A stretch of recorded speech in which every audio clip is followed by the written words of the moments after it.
Okay, hello everybody. So we're perfectly on time because we meant to start at 4:54.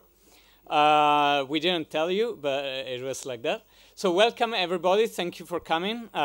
This is the final event of InnovAction Lab, the Trento edition today. We have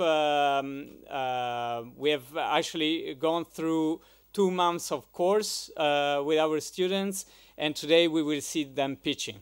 So I'll give you a first introduction. My name is Paolo Lombardi, for those of you who don't know me, and I'm working in the business and innovation area of Trento Rise.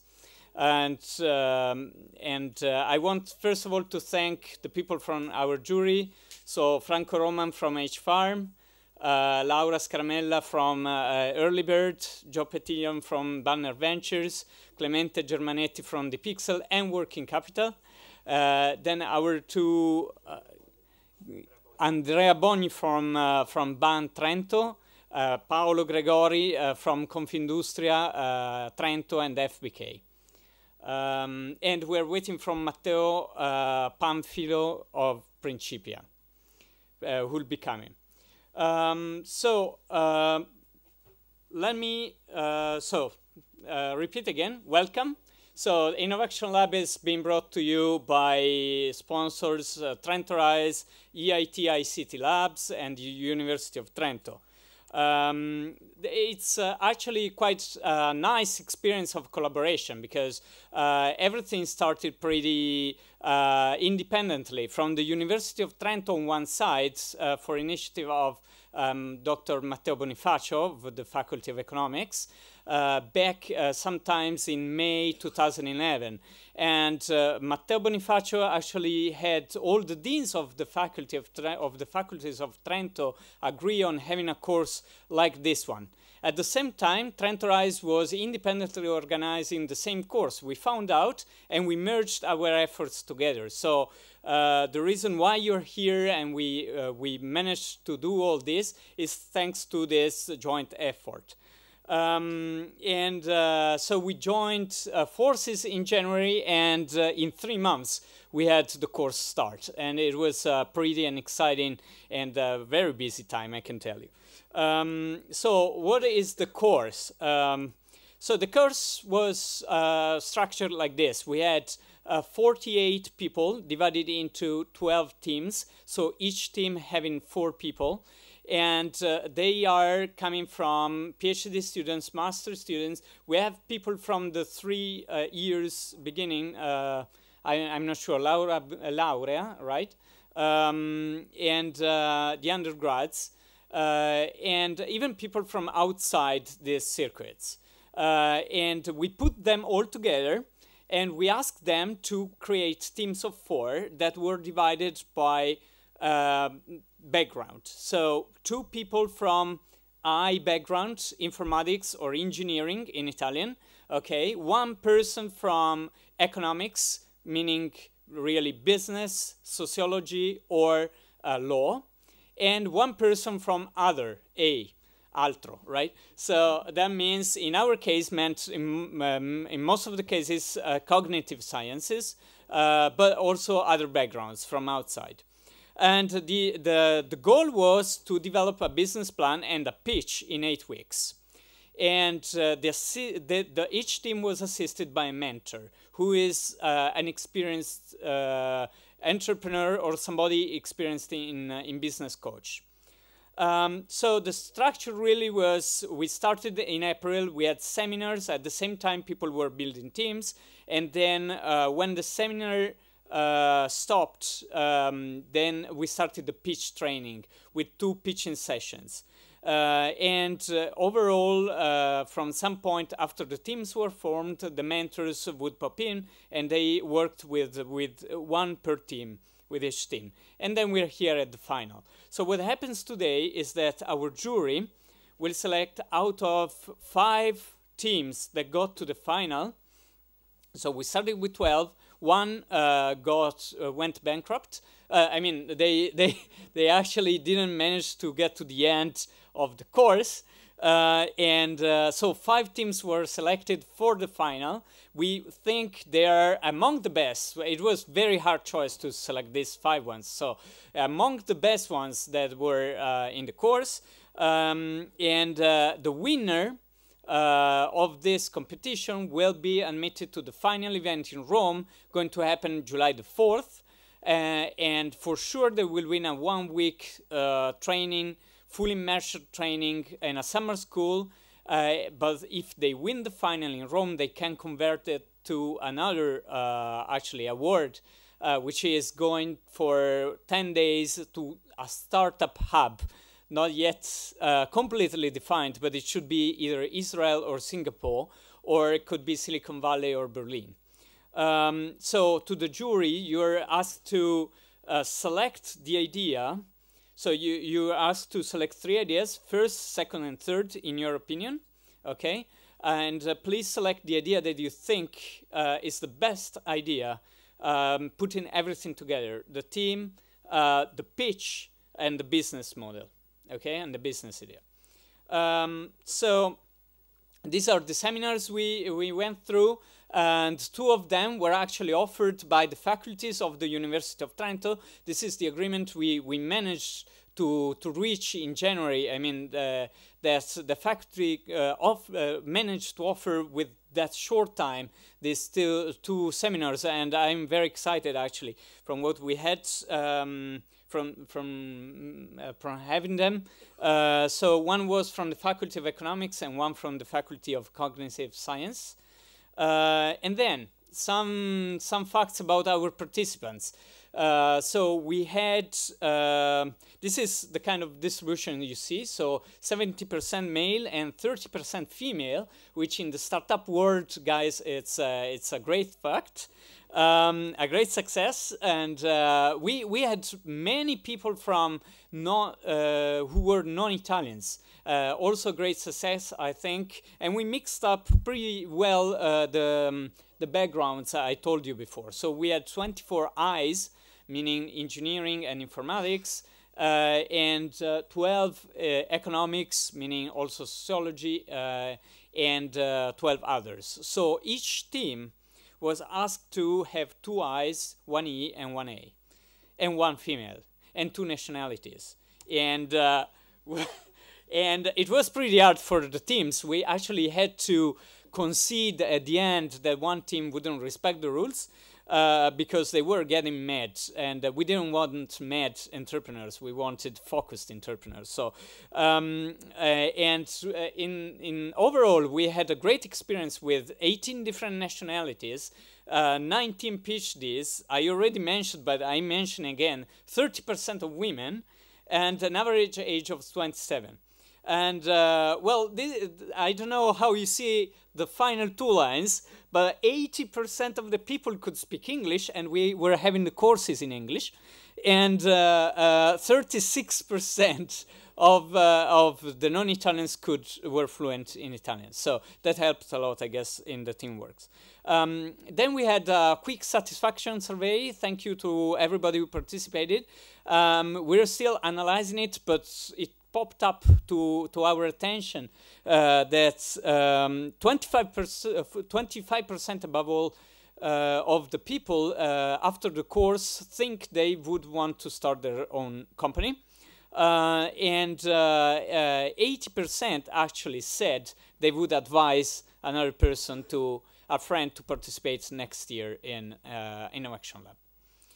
So I'm almost finished, but before giving the word to Paolo, the stage to Paolo, our CEO, I want to thank everybody, starting from our sponsors, EIT, European Institute of Technology, ICT Labs, University of Trento, and Trento Rise, so myself as well, thanks.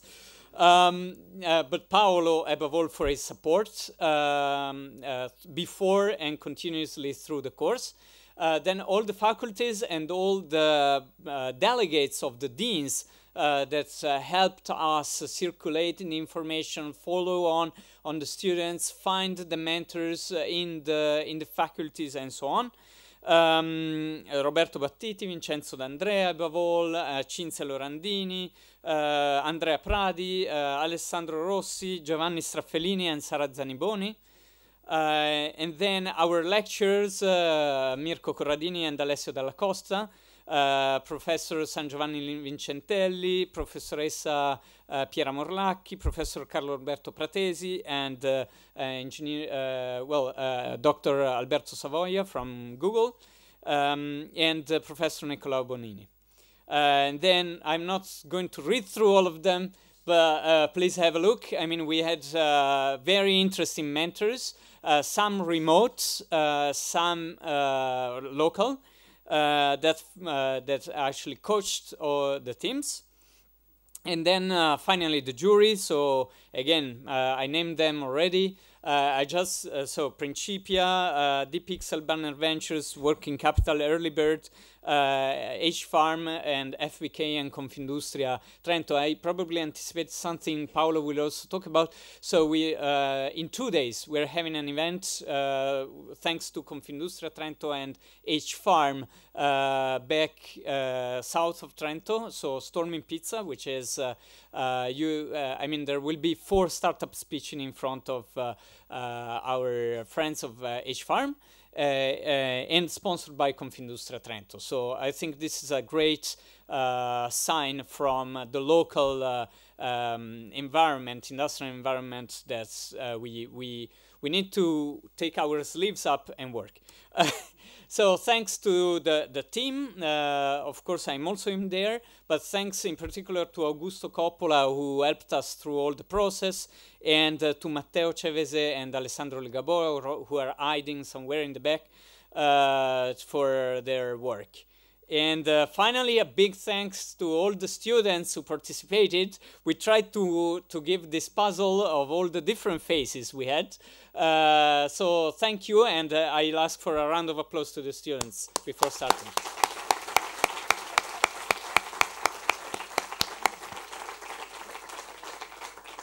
Okay, 12 minutes. I'm 2 minutes late. I'll give the word to Paolo immediately, and thank you for coming again.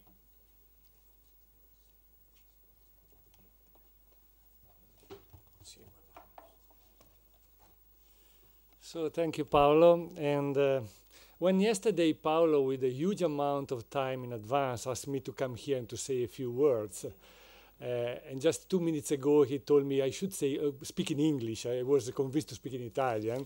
I asked him, but what should I say? You are going to give this presentation and you are going to say almost everything. And he told me you should say why we are doing this. And then I started thinking, so Trento Rise, of course, Trento Rise is a research, innovation, and education system. But you know, if you look at the sentence below, innovation is really the goal, rooted in research, rooted in education, but especially rooted in young people. Innovation, then I discussed with a colleague of mine, a friend of mine yesterday, about the meaning of innovation. And he asked me, have a look, just have a look at Wikipedia. And I said, Wikipedia? I mean, I'm a scientist, I don't look at Wikipedia. But instead he was right, because if you look at Wikipedia, probably you have already done, so probably it's really useless, but there is a definition. All definitions, I don't like definitions, because either they are too specific and so they are not good enough, or they are too general and so they are useless. But if you go beyond the definition, there is an interesting classification in people. They say there are innovation of the first kind, of the second kind, of the third kind. There are 5 kinds of different innovations. So the first kind are the risk taker. And then you get to the people that a bit less risk taker here, called kind of the people who prefer to wait. And then you get to the people that are really the majority of the population that wait really a lot of time. Then go to people that is that are not believers, at the end to the people that are hostile to innovation. And of course, the people that are in the first 2 categories, you can imagine who are these people. They are the young people. So I believe that it's very important, this kind of InnovAction Lab, promoted by Augusto Coppola, and that we have taken in Trento Rise, as a means to help to help people, young people, to do innovation, because the young people is really the real force for innovation. So you are the real strength, the real force. But with respect to Wikipedia, I like to find always something that is wrong in Wikipedia, because otherwise they don't speak about what you need really. You don't need just to be young. You need also to have kind of competencies. But interesting enough, the kind of competencies are a bit different from what we thought competence at university, what we thought competence in research labs. For instance, we are EIT, ICT labs is in ICT. But ICT needs much more different competence. For this reason here, there are people that don't come only from ICT, but come from different areas of study. You need the competence of how to make a business plan. You need competence how to convince a venture capital to invest your money. You need the competence to be able to create a team like you have done in these days. In this way, this is a whole, I would say, people ask me, what is this European innovation, this EIT? This EIT that sounds like MIT, but it's in many different places, because we in Europe are never so brave to make one thing in one place. We have to do at least in 6, but Trento is part of it, so we are happy. So EIT, I would say, is all about inbreeding this kind of competence in people that have also competence, like technical competence. So inbreeding the point that young people shouldn't come out of a PhD, shouldn't come out of with their degree only knowing about ICT, but also knowing about what you can do with ICT. How you can make money. Yes, there is nothing wrong in making money. So here we have investor. How you can go to the market. And this is exactly what Trento Rise in the European Institute of Innovation and Technology wants to do. So the last point that I had to remember was this point about the Storming Pizza, organized by H-Farm and Trento Rise, but Paolo said already also on this. But there is one thing that he didn't say that is very important. It is after the soccer match. So you will be able to see the soccer match and then to go to drink beer, because there is after the pitch, this 4 pitch, the most important Roman part is the part where you drink beer, you eat pizza, and there is also, I believe, jazz music. So if I'm not correct, hope so. Okay, so welcome and good job to everyone, and have a lot of fun in all of this. Thank you very much.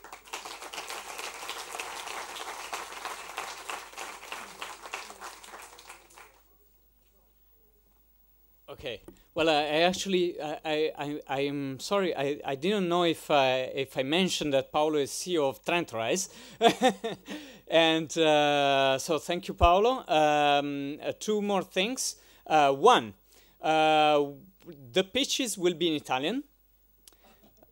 Big news for those of you who understand only English. The students knew already, but so everything has been in English, but the pitches, because when the finalist is selected and goes to Rome, they will have to pitch in Italian. So that's the reason.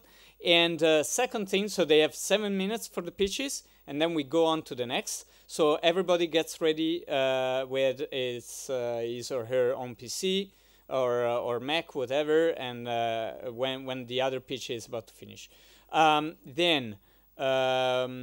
I think, Augusto, will you moderate this session of the pitches? Great.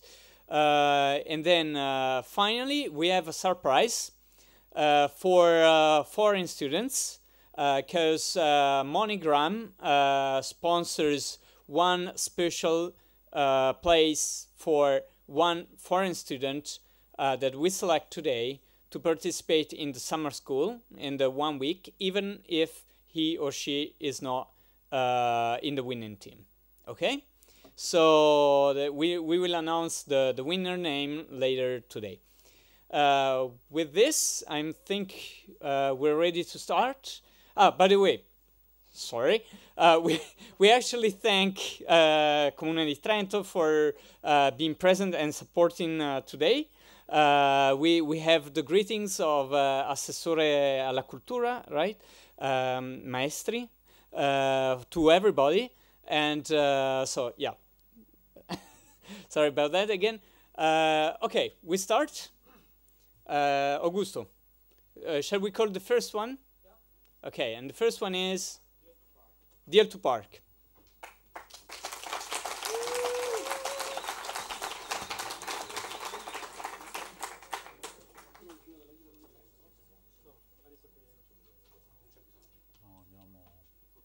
In automatico. A 6 minuti lo sai come 7? No, a 6 minuti faccio un segno. A 7 ti tolgo la parola. Ok, va bene. Non ti preoccupare, ci staremo dentro. Cioè, è chiaro. Seminario di questo? Sì. Ok, sì, no, ma ti vedo Augusto, non ti preoccupare.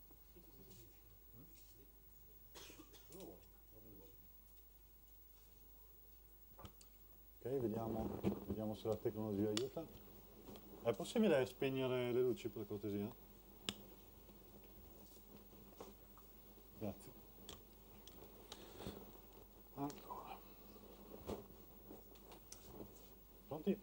Buongiorno, sono Daniele Miorandi e rappresento Deal to Park. Deal to Park è un servizio che permette ai propri utenti di accedere a sconti ed offerte dai negozi vicini, aiutandoli a fare buoni affari e al tempo stesso risparmiare sul costo della sosta. Il problema che Deal to Park risolve è un problema di cui soffrono i servizi di scontistica mobile geolocalizzata. Da un lato i negozianti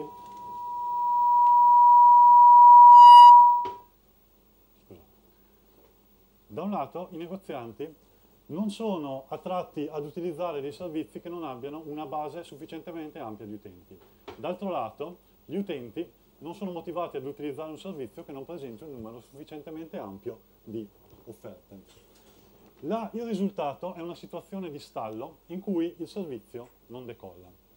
Deal to Park mira a risolvere questo problema trasformando la situazione in una vantaggiosa per tutti gli attori dell'ecosistema, negozianti ed utenti. Come Deal to Park nasce dall'osservazione che molto spesso lo shopping comincia con un parcheggio. La soluzione che proponiamo è quindi una piattaforma web per la creazione e gestione di campagne di marketing e scontistica geolocalizzate, integrata con il sistema di pagamento dei parcheggi privati, fornendo in tal modo uno strumento per raggiungere in tempi brevi una massa critica di utenti. Come funziona Deal to Park in dettaglio? Andiamo ora a vederlo. Il servizio comincia con la ricerca di un parcheggio. L'utente Deal to Park parcheggia la propria autovettura, dopodiché lancia l'applicazione sul proprio smartphone e attraverso questa scannerizza il codice a barre del biglietto. L'applicazione a questo punto riconosce la posizione dell'utente e fornisce una serie di offerte dai negozi vicini. Nel nostro caso l'utente è interessato alle offerte di Sportler. Cliccando sull'offerta ottiene delle informazioni aggiuntive. L'utente si reca nel negozio, visita il piano terra, primo piano, secondo piano e voilà, trovata una splendida felpa sportiva. L'utente decide di proseguire con l'acquisto, si avvicina quindi alla cassa dove trova fisso il banner Deal to Park che viene fotografato. In questo modo l'utente riceve un codice promozionale attraverso il quale il negoziante concede lo sconto. Tornato al parcheggio, l'utente inserisce il biglietto e gli viene notificato che grazie all'acquisto effettuato il parcheggio gli è stato offerto da Deal to Park. Il negoziante ha la possibilità, tramite un'interfaccia web, di accedere a strumenti di analitica avanzata, permettendogli di monitorare ed ottimizzare la propria strategia di marketing. Bene, torniamo ora agli affari. Il nostro obiettivo è il mercato della scontistica mobile geolocalizzata. Parliamo di un mercato la cui dimensione a livello globale è stata stimata da Berg Insight in 192 milioni di euro nel 2011 e che raggiungerà nel 2016 i 4,9 miliardi di euro grazie ad un tasso annuo di crescita del 91%. Come intendiamo monetizzare il nostro prodotto? Il nostro business model prevede 3 flussi primari di ricavi provenienti dai negozianti. Il primo, un costo fisso per accedere al servizio. Il secondo, un costo variabile legato al numero di utenti che cliccano su una determinata offerta. Ed il terzo, una percentuale sul valore degli acquisti effettuati tramite buoni sconto diffusi da Deal to Park. Quest'ultimo componente viene poi viene poi passato secondo un modello di revenue sharing con la società partner che gestisce il parcheggio. E inoltre una parte di questo viene riconosciuta all'utente sotto forma di sconto sul costo della sosta. Chi sono i nostri competitor? La competizione è prevalentemente con servizi di scontistica e pubblicità sul mobile. Deal2Park ha un duplice vantaggio competitivo rispetto a questi. Il primo legato alla capacità di interpretare la situazione in cui si trova l'utente, in termini di tempo, posizione e attività. Secondo, per quanto riguarda i benefits che fornisce all'utente, in termini di sconto sul costo della sosta e soprattutto la possibilità di acquistare direttamente in negozio senza necessità di pagare upfront. Il nostro vantaggio competitivo risiede quindi nel fatto che attraverso l'integrazione con il sistema dei parcheggi siamo in grado di raggiungere in tempi brevi una massa critica di utenti. Il nostro piano industriale prevede di partire nel primo anno da 3 città del nord Italia, Trento e poi Milano e Verona. Nel secondo anno puntiamo ad espandere la nostra presenza nel centro e nord Italia e ad allargare il nostro raggio d'azione a quegli stati che sono risultati da analisi di mercato i più sensibili a servizi di questo tipo, ovvero Austria e Germania. Nel secondo anno puntiamo inoltre ad estendere la piattaforma per riuscire a coprire anche i parcheggi on-road, le cosiddette strisce blu. Il piano finanziario prevede di arrivare al break-even alla fine del secondo anno, chiudendo il terzo anno di attività con dei profitti di circa 500.000 euro. Questa è la squadra Deal2Park, Zane, Jacopo e Michele. Background e competenze diverse, accomunati dalla passione per l'innovazione e dalla voglia di rischiare in proprio, con un bagaglio di esperienze che include 2 PhD in tecnologie dell'informazione e della comunicazione e la creazione di 2 aziende tuttora attive sul mercato. Infine il nostro call to action. Chiediamo oggi 300.000 euro di investimenti per completare lo sviluppo del prodotto, rafforzare il team dal punto di vista commerciale, per arrivare in 12 mesi, attraverso le milestone che vedete rappresentate sulla diapositiva, a coprire 8.000 stalli in 3 città diverse. Questo conclude la mia presentazione, grazie per la vostra attenzione, questi sono i nostri contatti.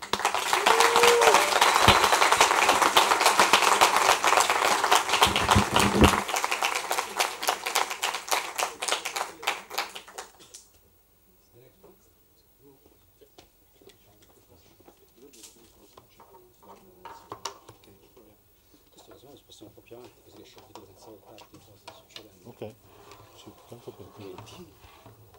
perché non funzionava ancora.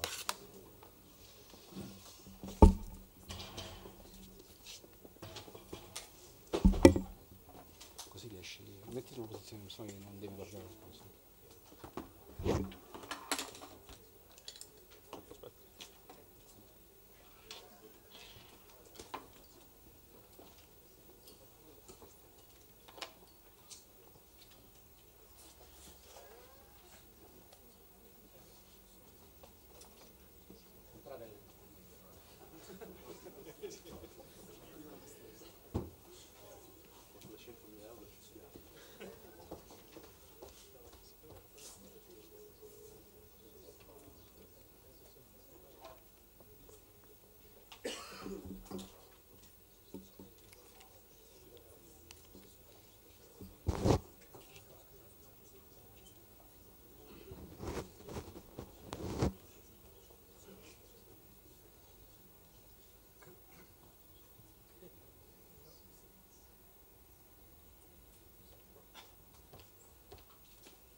Buonasera, sono Stefano Soi, cofondatore di HelloTales.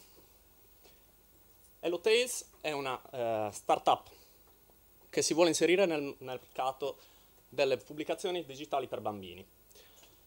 Noi vogliamo proporre ai genitori uno strumento molto più efficace e molto più coinvolgente per intrattenere, divertire e avvicinare i bambini alla lettura. HelloTales sfrutta le potenzialità dei tablet per permettere al bambino di diventare parte integrante della storia stessa e di diventarne il protagonista. Ma lasciate che ve lo spieghi con un esempio.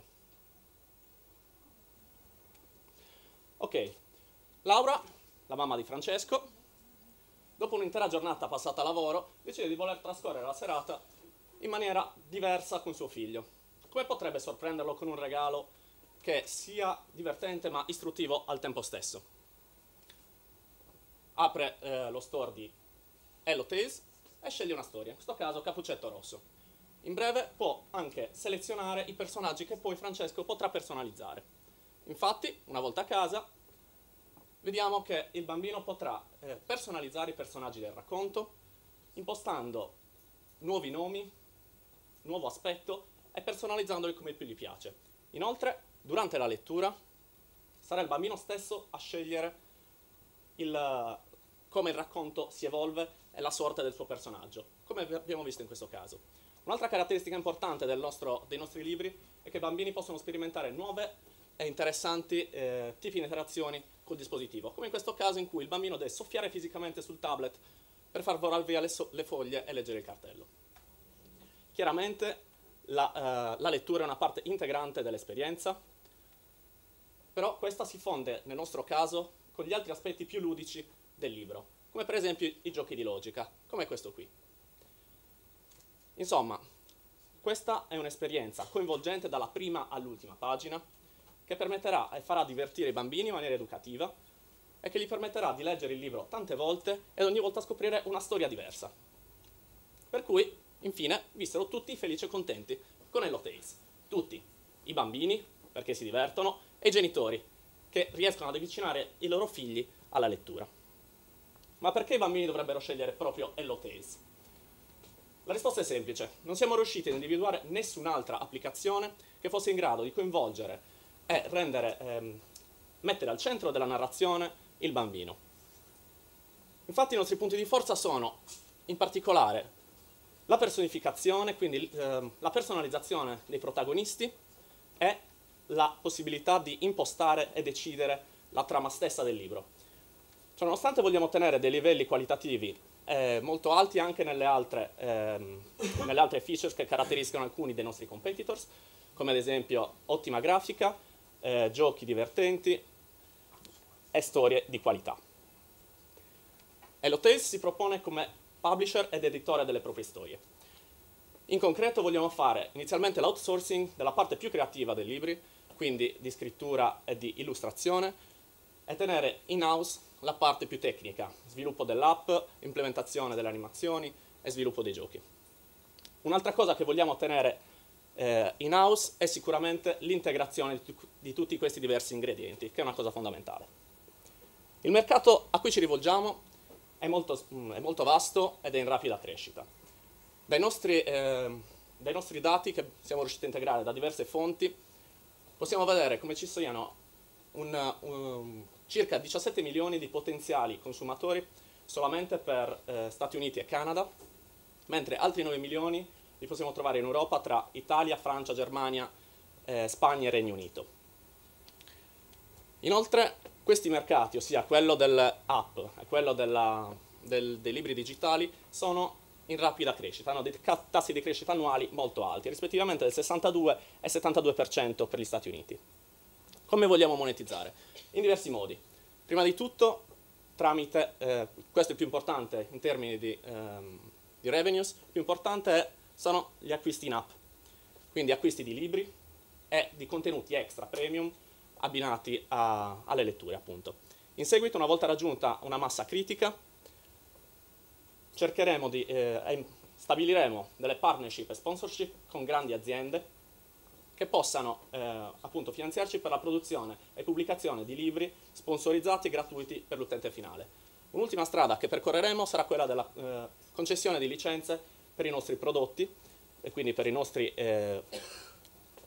racconti inediti, e stiamo già valutando la possibilità di una linea di merchandising da abbinare alle letture. Abbiamo chiesto il parere di 50 esperti che lavorano tutti i giorni a stretto contatto con i bambini, tra cui pedagogisti, psicologi, editori e insegnanti, e ben l'84% di essi si sono dichiarati disposti a promuovere la nostra applicazione in quanto condividono l'idea che sia necessario spingere i bambini verso la lettura attraverso l'utilizzo delle nuove tecnologie. Il 69% degli intervistati hanno anche detto, in veste di genitori, che sarebbero interessati ad acquistare il prodotto se fosse già disponibile sul mercato e spesso anche pagando un prezzo ben superiore ai 5 euro. I prossimi passi che vogliamo percorrere saranno sicuramente, il primo sarà sicuramente quello di individuare uno o più investitori che ci possano apportare un totale di 200.000 euro per la produzione e pubblicizzazione del nostro prodotto. Questo per raggiungere i mercati di lingua italiana ed inglese entro l'importante appuntamento di Natale, con 4 pubblicazioni. In seguito pubblicheremo nuovi titoli e tradurremo in altre lingue i nostri libri per allargare il bacino di utenza. Come vogliamo impiegare i nostri 200.000 euro? 35% per lo sviluppo del prodotto, 40% per un'importante campagna di marketing, 10% per l'amministrazione, 5% per salvaguardare la proprietà intellettuale e 10% per studi pilota molto importanti. Questo è il nostro team, composto da una psicologa, Michela, Francesco, che è il nostro businessman, e 2 PhD in informatica, Saudip ed io. Collaborano con noi anche 2 fantastici designer specializzati in questo settore, Diana e Christian. Grazie.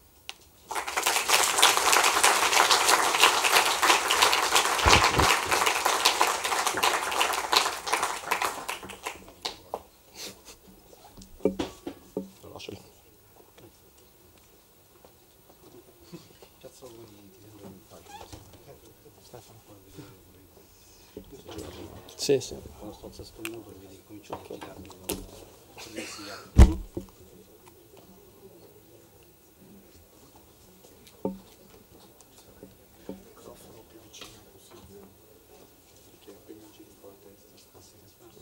Forse l'aspetto. Sì, ma sai che non va. Forse l'aspetto, adesso si accedono. Pronto? 1, 2, non va. Sì. Senta? Senta. Sì, sì. Sentite in fondo? Perfetto. Buonasera a tutti, sono Stefano Tranquillini, CEO e co-founder di Kiki. Kiki è la soluzione per condividere i vostri momenti con le persone che ne fanno parte. Ma lasciatemelo spiegare con un esempio. Sarà capitato a tutti voi di fare una foto agli amici, una bella foto, e poi avere questi amici che ve la chiedono, un amico, 2 amici, 3 amici. Ma come fare? Come posso io condividere questa foto con loro? E come poi possono loro arricchire questo momento condividendo altre foto? Come possiamo creare uno spazio privato di condivisione del nostro momento attraverso le foto? Al giorno d'oggi ci sono molte soluzioni per condividere foto. Potremmo usare Instagram per esempio, ma così facendo non condividiamo solo tra noi 4, ma andiamo a condividere con tutto il mondo.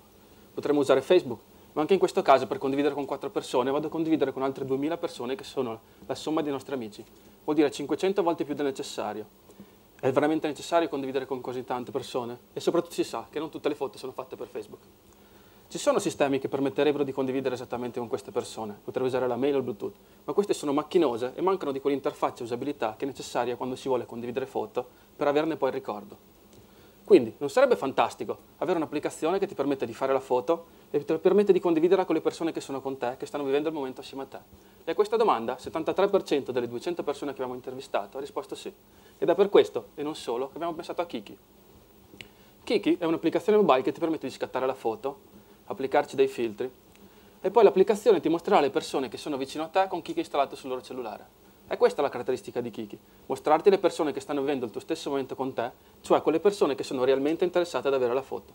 Ed è per questo che nel nostro caso Kiki mostrerà i miei 3 amici sul cellulare.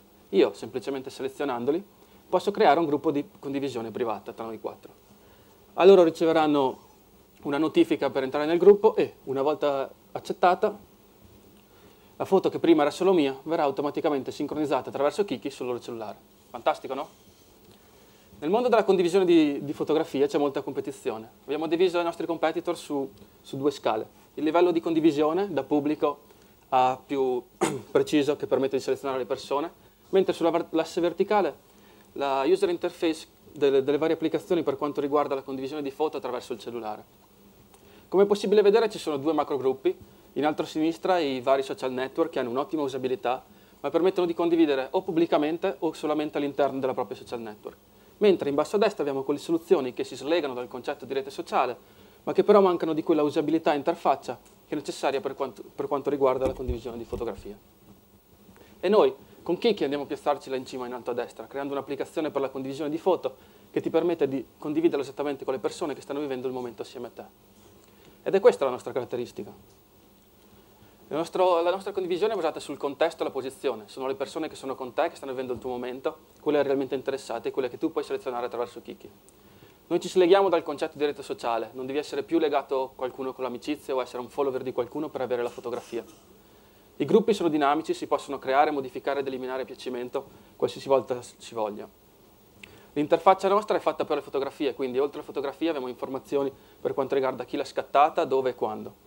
E tutto questo ci permette di condividere i nostri ricordi passati con gli amici esattamente con loro, senza doverli condividere con altre 2000 persone, che succederebbe quando usiamo Facebook. C'è un'ottima opportunità in questo mercato. Al giorno d'oggi ci sono 1 miliardo di cellulari al mondo, il 75% degli utenti la usa per fare fotografia, vuol dire un mercato potenziale di 700 milioni di persone.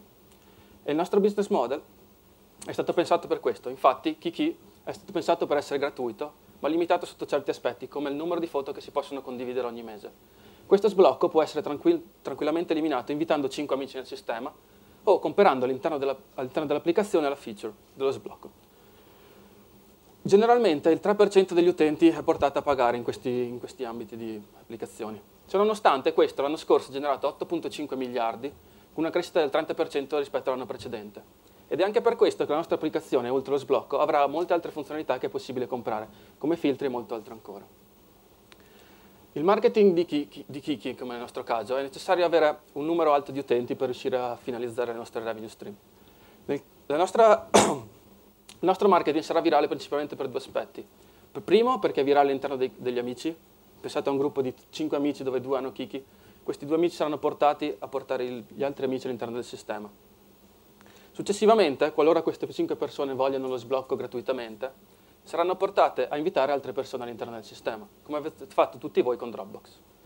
Un altro modo per attirare persone è dare la possibilità a chi ha scattato la foto di condividere attraverso i vari social network, non le foto perché andrebbe contro il nostro principio, ma messaggi dell'evento che stanno vivendo. Così facendo noi ci potrebbero portare free advertising su queste piattaforme e quindi raggiungere anche quelle persone che non sono lì al momento. Il nostro piano del primo anno è stato diviso in milestone di 4 mesi ciascuna. La prima da 30.000 euro, che investiremo principalmente per creare l'azienda, per comprare l'hardware e il software in modo da riuscire a portare al 4º mese una versione beta. Successivi 4 mesi investiremo 70.000 euro principalmente per fare sviluppo, sistemare la beta in modo da portare a una versione stabile, grazie anche ai feedback dei nostri beta tester. Successivamente, per l'ultimo periodo di 4 mesi, 150.000 euro andranno principalmente in marketing, questo per riuscire ad avere una base solida di utenti e quindi arrivare alla fine dell'anno pronti per un altro seed rounding. Un'ultima cosa, chi è Kiki? Kiki è Filippo, che studia interfacce grafiche e si è occupato dello sviluppo dell'applicazione dal punto di vista grafico. È Greta, che studia economia e che si è occupata della parte della finanziaria di Kiki. E poi siamo io e Jovan, che stiamo facendo un dottorato in informatica e che ci occupiamo dello sviluppo. Ma soprattutto, non siamo solo 4 persone, siamo un team che si è divertito a fare Kiki. Grazie.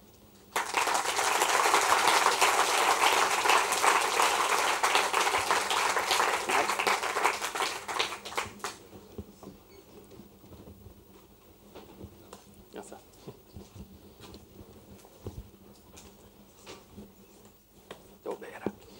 Al microfono. Aspetta. Che parla?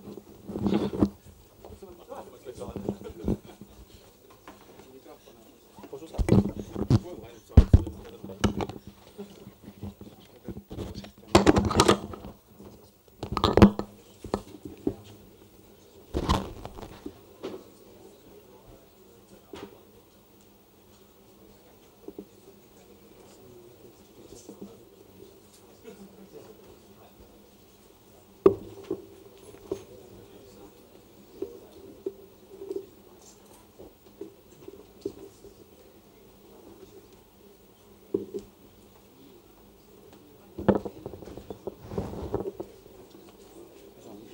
Al sesto minuto vedrai che cominciano a fare movimenti strani, voglio dire, ah sei tu? Sì. Ok, fantastico. Nuovo cambio. Comunque al sesto minuto sempre a vedere movimenti strani. Sei qua? Posso mettere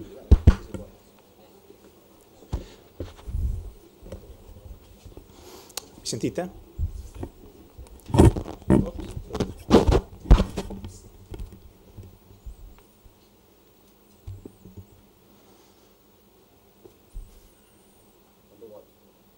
Buonasera, mi chiamo Roberto Riggio e durante questa presentazione vi parlerò di una tecnologia rivoluzionaria per la gestione delle reti di telecomunicazioni nelle piccole e medie imprese. Ma partiamo da un semplice esempio. Un hotel offre diversi servizi che sono parte del suo core business principale, stiamo quindi parlando di servizi per la prenotazione e per il check-in check-out. Allo stesso tempo, qualsiasi hotel offre anche una serie di servizi per i propri visitatori. Stiamo quindi parlando di servizi quali la connettività internet per controllare email, ma anche per guardare video in streaming o per fare il browsing del web. Entrambe queste categorie di servizi si poggiano su un'infrastruttura di rete per poter operare correttamente. Tuttavia, cosa succede nel momento in cui si verifica un errore, un problema all'interno della vostra rete? Il primo effetto pratico è che servizi come email, ma anche check-in, non sono più disponibili. E quello che vorrei far notare è che problemi di questo tipo hanno un impatto diretto ed immediato sul business dell'hotel. Entra quindi in gioco un nuovo attore, quello che è chiamato System Integrator o l'integratore di sistema.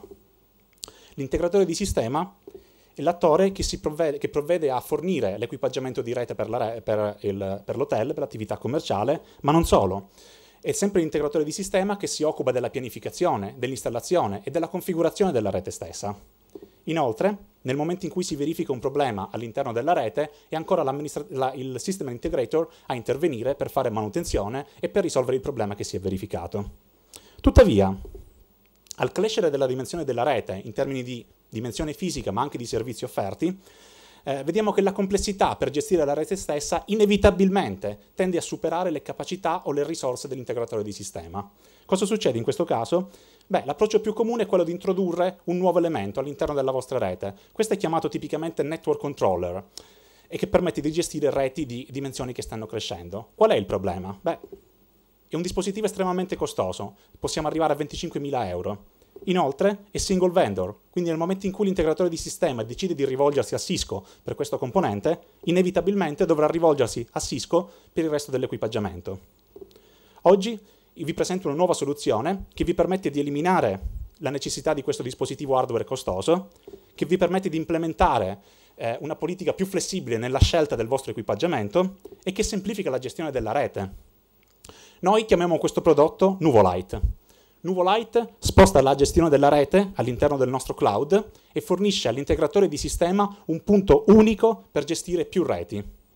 Supponiamo si verifichi un errore all'interno di questo hotel, un guasto. L'integratore potrà utilizzare la nostra interfaccia web per andare a identificare il cliente che sta sperimentando un problema a quel momento e in più potrà andare a investigare quale parte della rete ha originato questa situazione. In questo caso si trattava per esempio di un servizio web molto comune, YouTube, che stava utilizzando troppa banda. Sempre utilizzando la nostra interfaccia, l'integratore di sistema può implementare le opportune politiche correttive volte a riportare la rete in una condizione di funzionamento ottimale.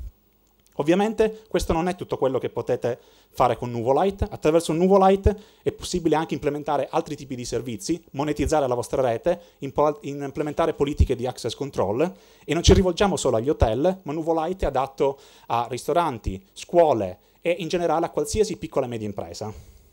A questo punto la domanda è: perché dovresti investire in Nuvolite? Beh, per prima cosa il mercato di riferimento, quello del software as a service, sta crescendo a un rate annuale del 30%. Inoltre, diverse attività commerciali si stanno già spostando verso soluzioni SaaS per le loro esigenze in termini di infrastrutture informatiche. E, ancora più importante, il nostro cliente, che è quello degli integratori, è rappresentativo di un mercato che nel 2011 è stato valutato in 144 miliardi di euro per la sola Unione Europea. Qual è il nostro competitive advantage? Abbiamo due parti. Una è quella dell'utente finale, l'hotel, la piccola e media impresa, che può ridurre i capex fino all'88%, può migliorare la qualità del servizio in termini di velocità di risoluzione dei problemi, ma anche prevenzione dei problemi. In più esistono anche dei vantaggi ancora più rilevanti per gli integratori di sistema, che può implementare politiche flessibili, non avendo problema del vendor lock-in, e inoltre può ridurre enormemente la parte OPEX, ovvero le risorse umane, fino al 25%. Se ci spostiamo invece sulla parte dello scenario competitivo, la situazione è ancora più eccitante. Infatti, se produttori come Cisco, Nortel, NEC, Juniper già forniscono soluzioni con questo tipo di feature, questi prodotti sono caratterizzati dalla presenza di un controller fisico, che quindi innalza i costi. Viceversa, se ci spostiamo completamente dall'altro lato dello spettro, quindi con soluzioni come quelle fornite da Tanasa, abbiamo sì funzionalità multi-vendor e cloud-based, ma data il fatto che sono basate su soluzioni altamente proprietarie, Tanasa ha difficoltà a raggiungere tutti i tipi di clienti. Con Nuvolite noi andiamo a riempire esattamente questo gap, fornendo feature che sono enterprise level al prezzo e con le caratteristiche di, per esempio, Tanasa.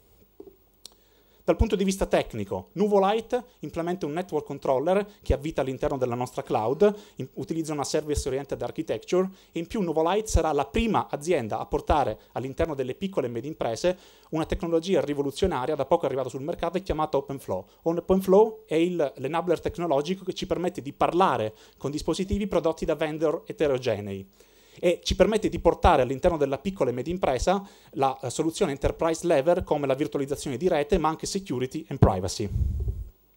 Dal punto di vista finanziario, stiamo cercando 300.000 euro per implementare il primo anno del nostro piano, diviso in due parti. La prima parte di 200k è volta a sviluppare una versione alfa della nostra tecnologia al 6º mese. I 100k successivi ci serviranno per implementare un programma pilot con una selezione di integratori e per finalizzare la prima release del nostro prodotto. Prevediamo di avere un cash flow di 6 milioni di euro già dal quinto anno. Il nostro modello di business appunto è business to business e il pricing model è quello del software as a service. Infine, io sono Roberto Riggio, un ingegnere delle telecomunicazioni con 8 anni di esperienza nel settore wireless, Marcos Baez che è un web engineer con esperienza in architetture SOA, Melinda con una formazione di finance and banking e infine Ong Bo che si occuperà di public relation.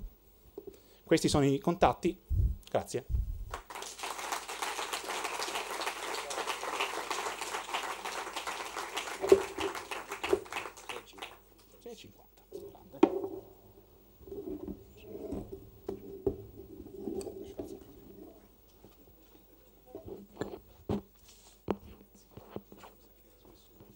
Ok, allora prova.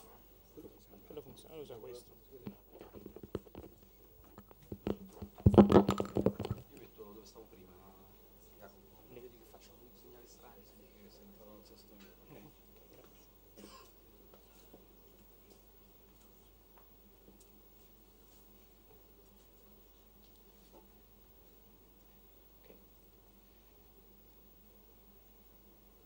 Salve a tutti, sono Jacopo Martolini, Project Manager di ShowitMe.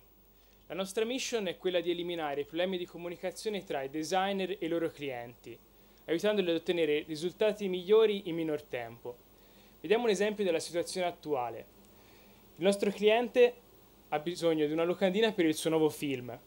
Insieme al designer iniziano una collaborazione e vengono definite quelle che saranno le caratteristiche di questo poster. Un primo problema è che spesso il cliente non ha le idee ben precise su ciò che vuole, oppure non riesce a spiegarlo. Il processo creativo del designer inizia di solito davanti ad una lavagna, sulla quale vengono riportate idee e ispirazioni. Dopodiché si creano una o più bozze da inviare al cliente. Le fasi successive avvengono tramite mail, centinaia di mail, in cui la comunicazione è difficile e non si riesce a capire quello che deve essere modificato e come. Ad esempio, qua la sua richiesta make it less red, fallo meno rosso, può essere interpretata ad esempio come un rosa, anche se probabilmente non è quello che aveva in mente il nostro cliente. Si innesca così un ciclo in cui il designer cerca di capire, spende le risorse per capire quello che il cliente vuole, con il risultato che il designer è sempre più sconfortato e il cliente si arrabbia.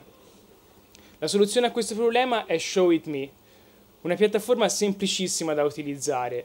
Per caricare i documenti basterà trascinarli all'interno del browser e in questo modo il designer può raccogliere le ispirazioni su un'unica pagina caricando foto, documenti, video e altre cose e contenuti di altre pagine web, riorganizzare il tutto e inviarlo al cliente tramite un semplice link. La cosa fondamentale è che il cliente diventa parte del processo creativo, può commentare singole sezioni della pagina, con una freccia indicare le parti che ritiene più importanti e aggiungere contenuti per la negoziazione della conoscenza. Adesso che la visione, naturalmente inseriremo anche un sistema di notifiche e una cronologia dei movimenti. Adesso che la visione è condivisa, il lavoro del designer è semplificato e può caricare la versione finale in attesa di revisione. Può condividere questa pagina attraverso i principali social network oppure inviarla tramite mail e finalmente può godersi i frutti del suo duro lavoro. Queste sono le 3 categorie su cui ci concentreremo. Sono una delle figure lavorative più richieste nel mercato dell'online e abbiamo stimato una spesa media annuale di $3.000 per strumenti di editing, storage e sviluppo. Nonostante questo c'è pochissima innovazione nel campo degli strumenti utilizzati per la comunicazione con i clienti. Da un'indagine che abbiamo effettuato, all'incirca il 40% di questi designer utilizza l'email per comunicare, nonostante i problemi riscontrati che hanno evidenziato. Esistono già dei servizi come Concept Share e Concept Board che permettono di collaborare e di ricevere i feedback da parte dei clienti. Tuttavia la loro interfaccia in Flash è poco adatta e versatile ai vari dispositivi e inoltre l'eccesso di funzionalità in qualche modo può disorientare il cliente poco esperto. Preview ha un'interfaccia molto semplice da utilizzare, ma non è idonea per collaborare in progetti più grandi in quanto permette di visualizzare solamente un'immagine alla volta. Sampleboard può essere utilizzata per la raccolta di ispirazioni, ma non contiene tutte le funzionalità di revisione e commenti da parte del cliente. Infine, pensiamo Cage è un potenziale competitor di cui dobbiamo seguire l'andamento in quanto adesso è in closed beta, ma ha delle funzionalità molto simili a quelle che vogliamo sviluppare.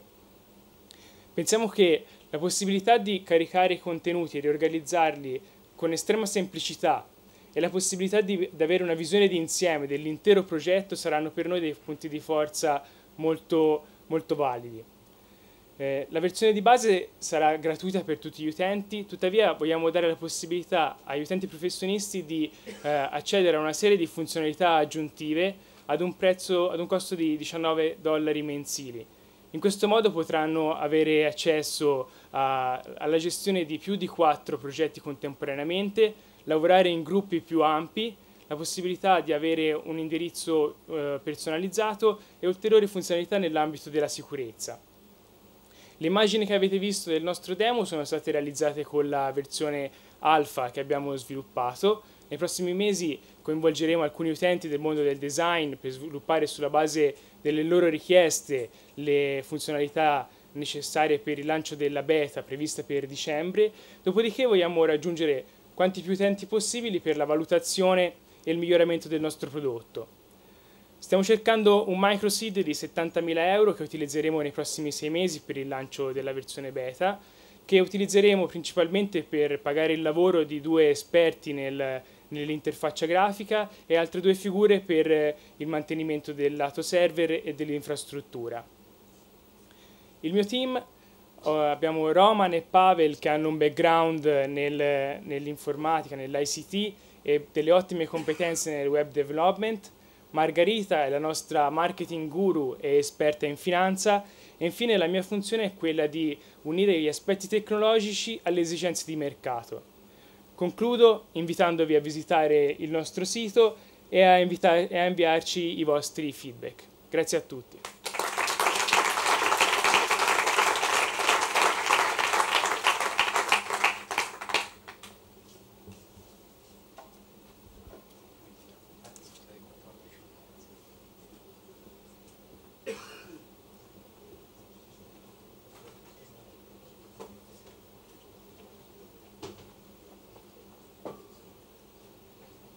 Okay, I'll break this silence.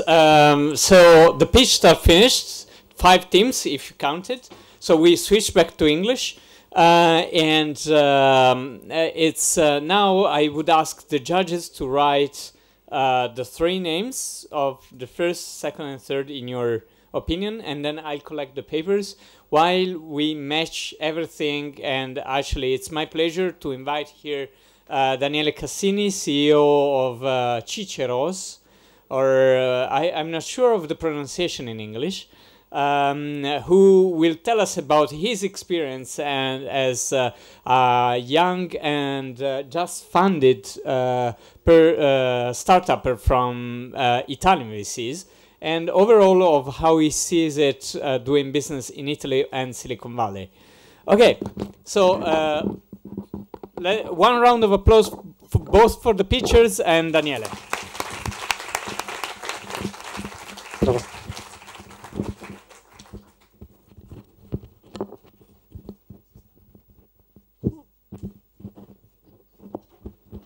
Does it work?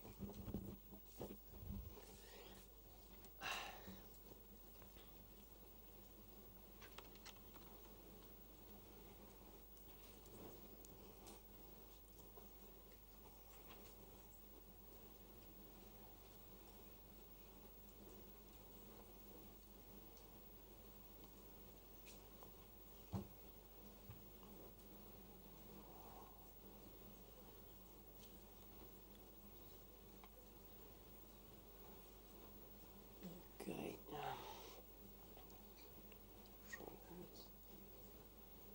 No. I guess this one.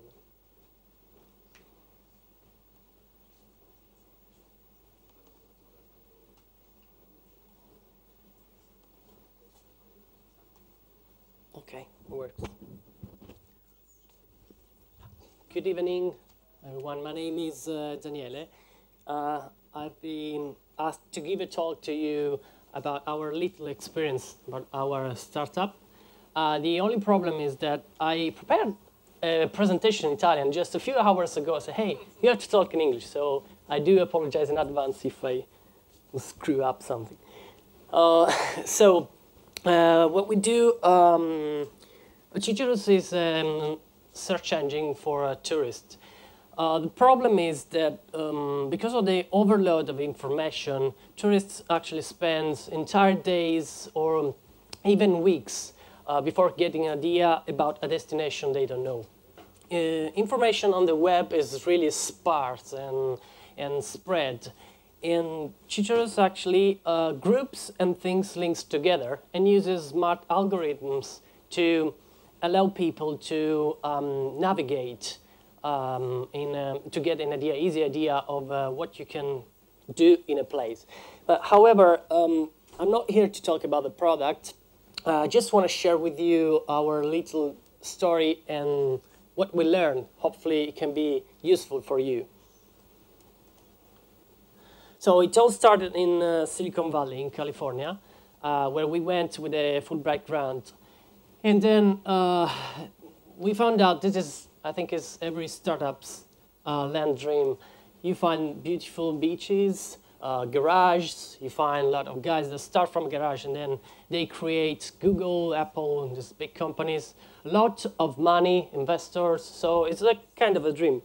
So we thought, we said, to run a startup in Italy, we think we need three things: beautiful landscapes, a garage, and some money. So we did. We came back to Italy, in Puglia actually, and we opened our startup in our small village.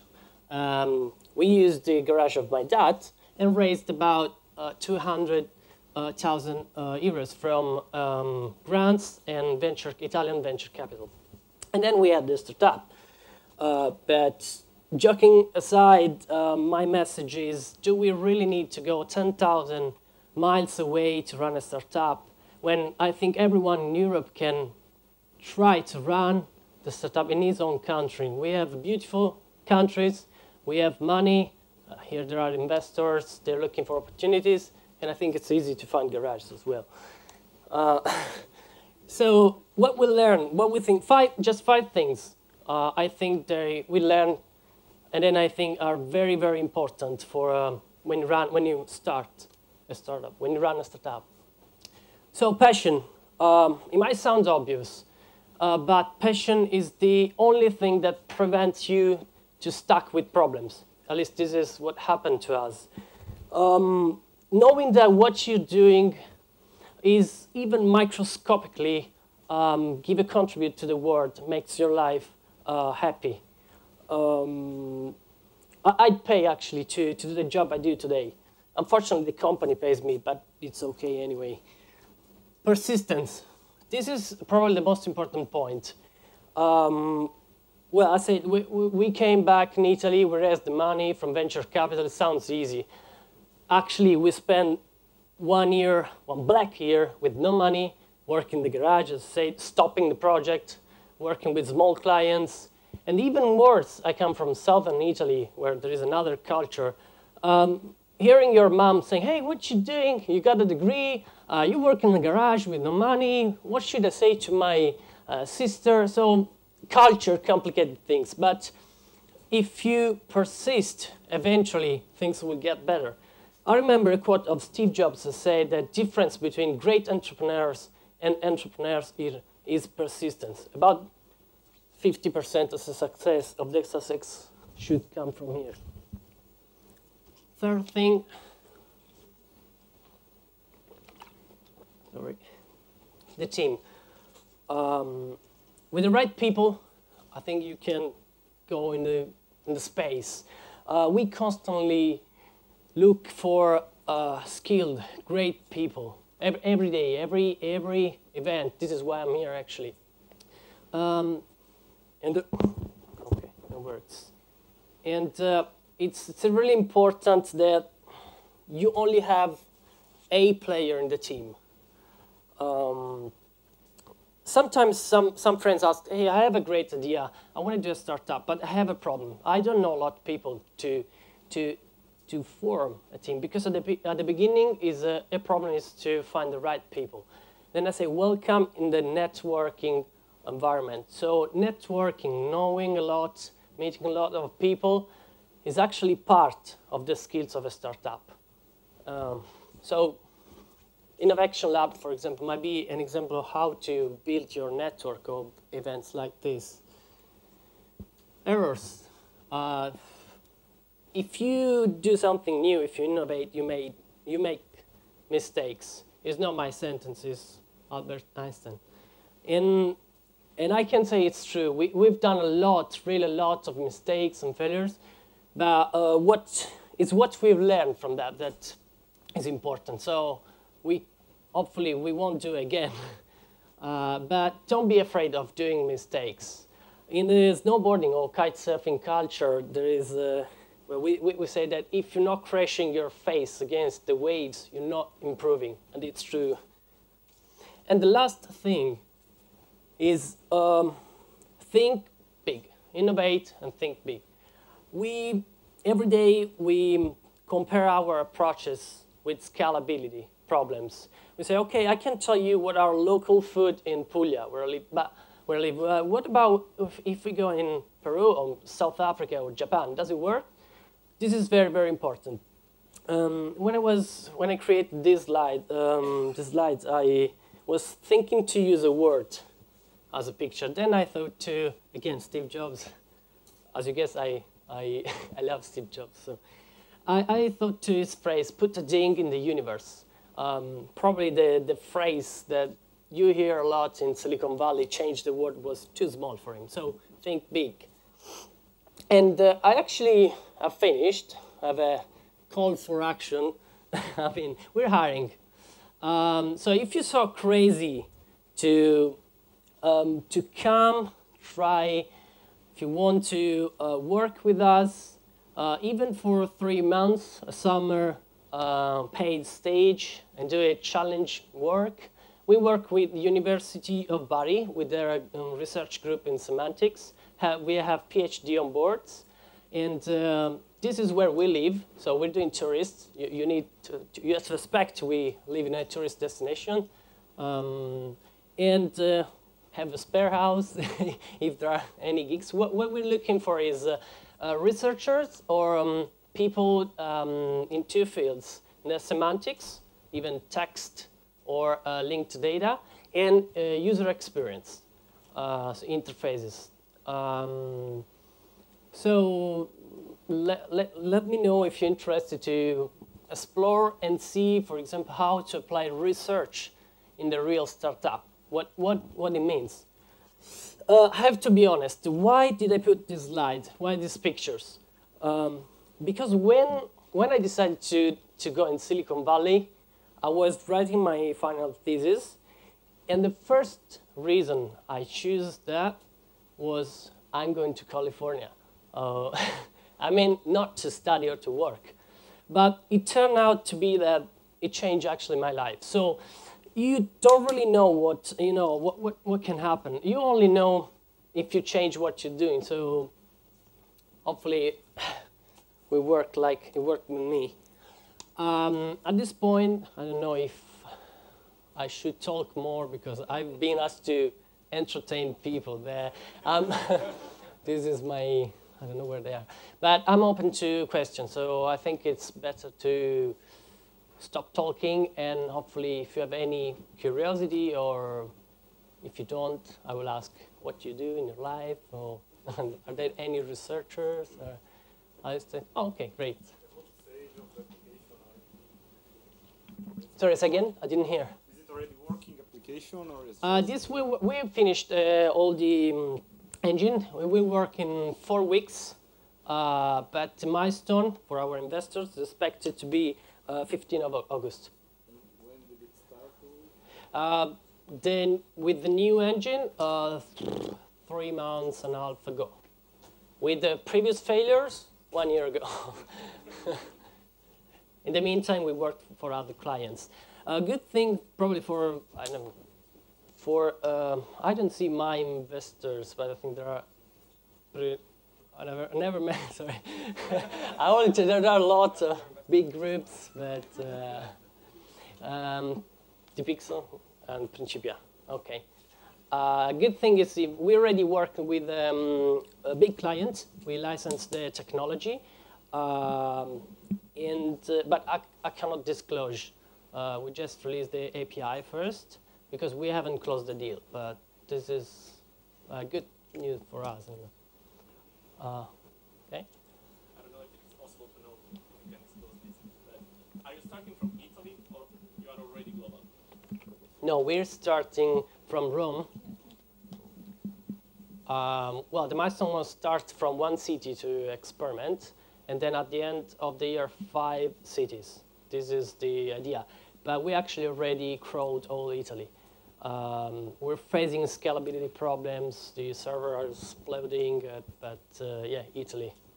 This is my feeling. Thank you. Yeah. Okay.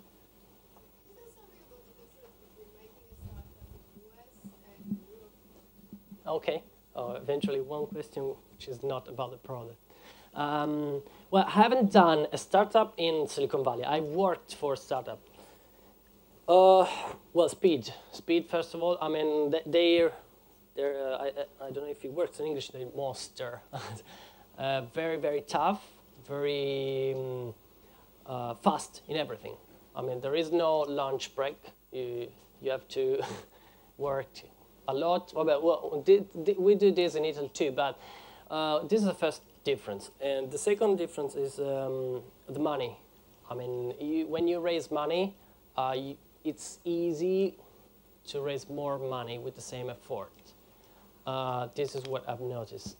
And because I have to admit this, because you are in the center of the startup world, people, you find easily people, skilled people. Everyone is there for, for doing a startup. So a network is much better over there. And believe me, once you have the money, once you have the idea, you know what to do, the most important thing is to find people.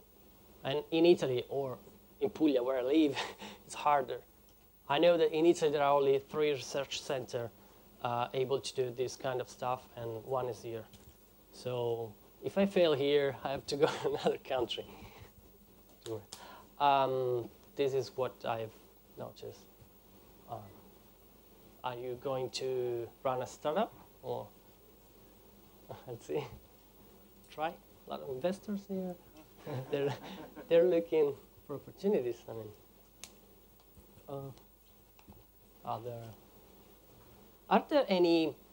I go direct to researcher about computer science or UI experience guys here? No one. Okay, can go home. Many computer scientists, but Okay. you are looking for a specific thing. Well, it depends. If you like to hack stuff together to learn new things, that's okay too. It really depends on the person. Why do you need researchers for developing your idea? I don't actually. You're right. I don't need researchers. It just was easier to give. You need developers, I think. No, I don't need. But you know, when you innovate, when you work in a field it's really innovative, you expect to have researchers because they are on the edge. Yeah. But I mean, but sorry. It's risky to do research and then trying to monetize immediately. Well, no. Actually, as I said, we license the technology. So, what I've if it can help, what I've noticed is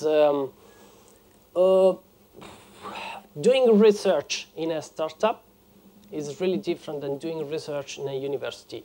The first week of work of our PhD teammate in the startup, it got crazy. So, hey, I haven't done 12 hours a day and work on Saturday and Sunday. Never done this in my life. So he's still recovering. Everything is really, at least it looks to me, really slower in the university. Because you don't have milestones. I mean, if you miss the milestone, you say, hey, I'm doing research. Didn't find anything. But in a startup, you need to do research because It's not like that, but my impression, sorry, I do apologize. And then I'm talking about research in southern Italy. I don't want to start here, but at the same point, no, I have to defend. I mean, the university I'm working with, the PhD I'm working with, was granted from Berkeley University in semantics, and the other one in Palo Alto.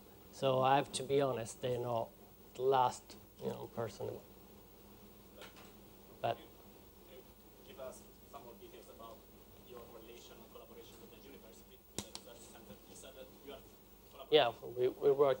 One of the PhD is actually will become how do you say, stakeholder is the proper social. But we're paying the research grant to him. So he is still in the university, so we cooperate with the professors and all the group. But at the end of the year, of the postdoc research, we'll jump on board formally. This is the kind of, and we're looking to work with other research groups to invest. The more you're different. I mean, you shouldn't, according to my point of view, you shouldn't focus only with one strategy. You should diversify. Okay. My question was, I was thinking the algorithms. I think that your main asset are the algorithms behind your system. Yeah. Are these algorithms developed by you, someone else, or Our by company. university? Both, actually, we're mixing both. But we agreed up front, everything is made by the university, is on our property. I don't know. I mean, everything does the researcher. All the material, intellectual property, is of the company. It would be a problem. It's very long voting, staking. Hi. Hi, my name is Roberto. I'm here. Ciao. So I have a question. I mean, I see that you are very passionate about what you do. And I also love, really, the research that I'm doing, the stuff I'm doing. Did you have any experience where you have to come to some trade-off between your passion, how you want to develop your idea, what you work for the last 3 years, and something related with business or boss or this kind of stuff? All right, I see. Well, hard question. Well, Well, when we didn't have investors, we were free to do whatever we liked. Fail to, you know, well. Now, actually, I can't answer because it's been just 3 months and a half. But I do believe there will be, at some point, we have to choose, you know, a compromise. Our strategy was to set lower milestones so we can, you know, work and try and experiment more, have a kind of a range. Because if you say to your investor, for example, hey, at the end of the year, I know I can go in Europe, I'll go in Europe, and then you don't reach your milestone, will be a problem. But if you agree, at the end of the year, I will go in Rome, then you have much more, you know, freedom to, and you avoid compromises. But I don't know yet. I'll send you an email in a few months.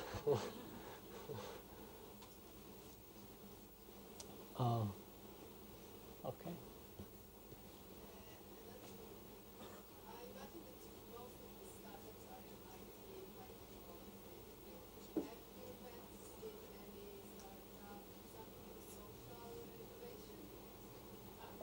In California, you mean?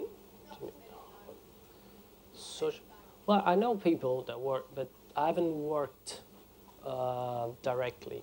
One in Italy is, I don't know if it's the right definition, but I know a person is very, I mean, full immersed. If you want to have some contact, we can talk in private. Okay. Be happy to share contacts or whatever I can do. Yeah. Okay. Fatto. Italy. Fatto. Mandare. Okay. So, racconto una barzelletta, avete finito? Ah. Okay, thank you, Daniele. Okay, thank you.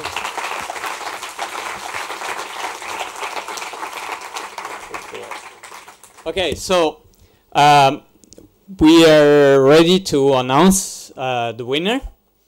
It's been very tight because I mean, if you take a random sample of the jury's ideas on what was the best pitch, and then you declare the winner, and you take another random sample, you would have very different results every time, right? So, but that's how it goes. I mean, everybody has personal opinions and sees the business in a different way and the potentials in different way. At the end, we just summed up points, and we have a winner. So I'll give the stage to Augusto Coppola, who is, you know, one of the co-founders of InnovAction Lab, and he will have the honor and honor of announcing the One single word.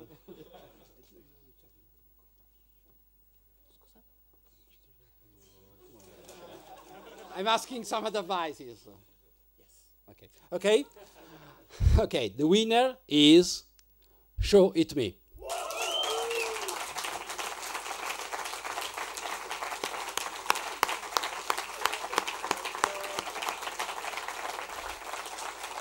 We have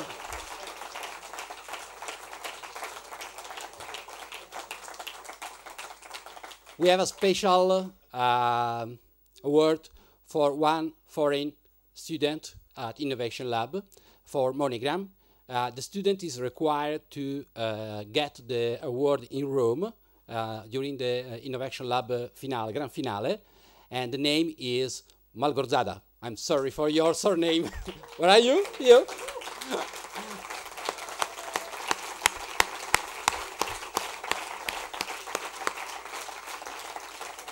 Thanks to everybody, and it was great to work with you during InnovAction Lab. Thank you. Thank you all.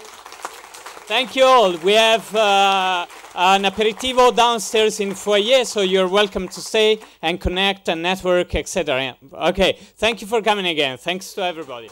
This is the end, but not the real end for the winning team. So thank you again.